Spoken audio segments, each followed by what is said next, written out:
Thank you, Mr. Chairman. I've really enjoyed the hearings we've had. I think you raised questions that the country needs to grapple with, and sort of let me give you my view of things. I think Senator McCain, who both of us admired, was a big proponent of trying to make procurement more transparent and cost-plus contracting really incentivize its spending more.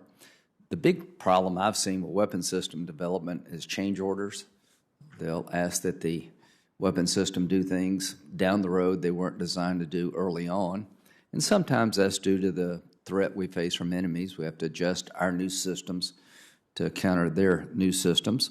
But count me in for looking at procurement reform and giving the Pentagon a good once-over in terms of its modernization of its computer systems and contractors and all that good stuff. But what I want to do is remind the American public that the number one goal, in my view, of the federal government is to protect us. Without national security, Social Security, and every other social network hangs in the balance. There are people out there that would destroy our way of life if they could, and we need to make sure they can't do that. So let's talk about defense spending in historical terms. First, let's talk about threats.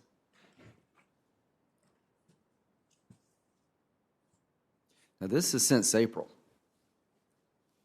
We've had Russian bombers test us since March of 2021 in Alaska at historic levels.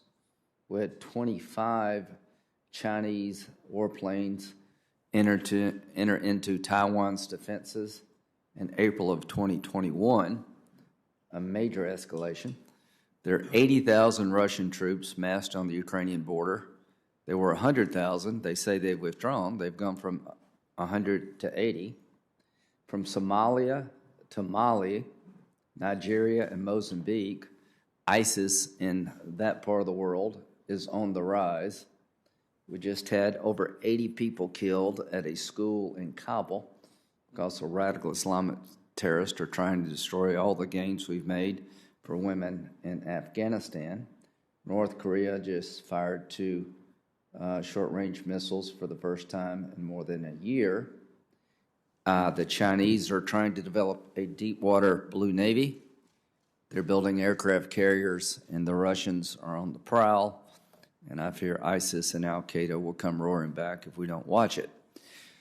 I haven't mentioned anything about the current conflict between the Palestinians and the Israelis. So this is a time of great peril. What should we be doing? We should have a defense budget that deters war, and if you enter into one, you win it. Let's go to the next chart.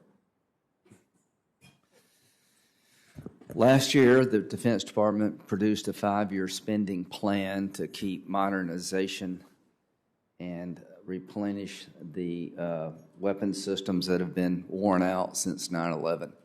Mr. Chairman, our military men and women have been deployed more since 9/11 than any time since World War II. We've flown the wings off the planes. Our equipment has been heavily utilized, and our people have been really borne the brunt of this war on terrorism and other conflicts. So they projected in the 5-year plan that we'd be spending $722 billion this year. The Biden budget is $715. My good friend Senator Sanders has an amendment to cut the defense budget by 10%, would put us at $660 billion, way below the projected defense needs according to the Pentagon over the next 5 years. Now, in terms of GDP spending,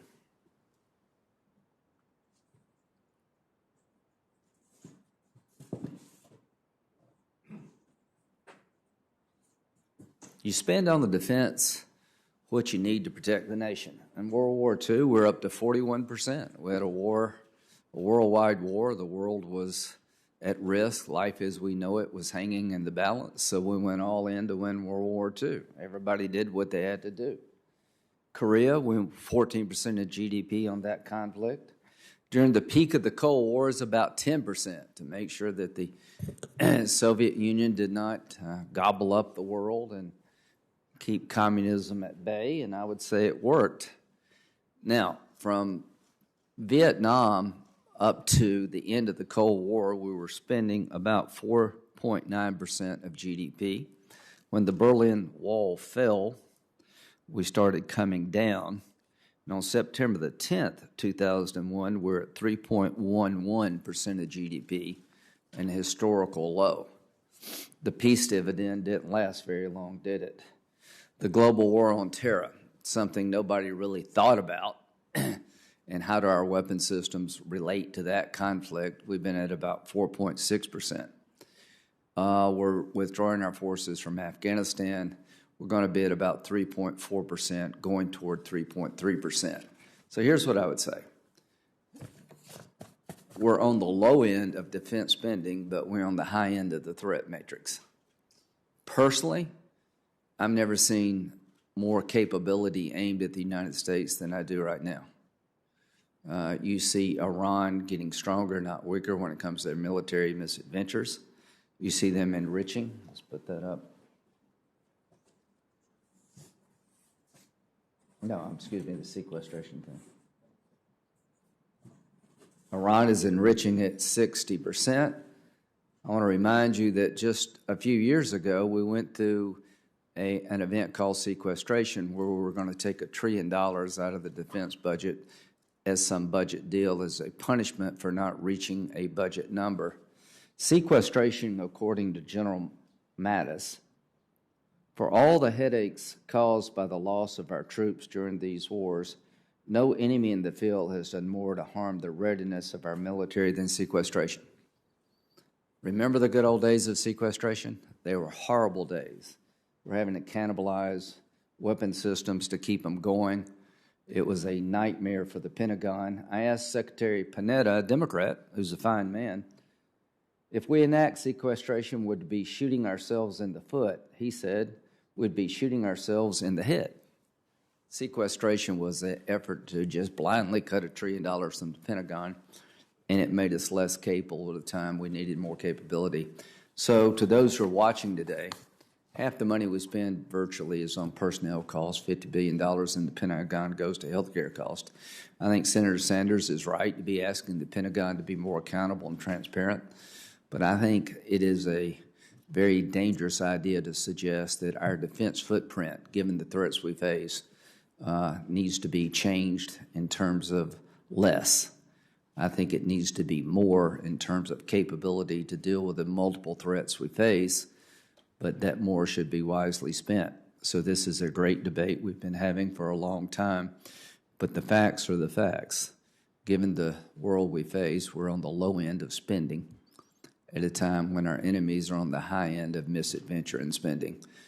The one thing you don't want to do, Mr. Chairman, is have the enemy miscalculate and entice them to make mistakes that could cost us all by not being ready to meet the challenges. Thank you very much.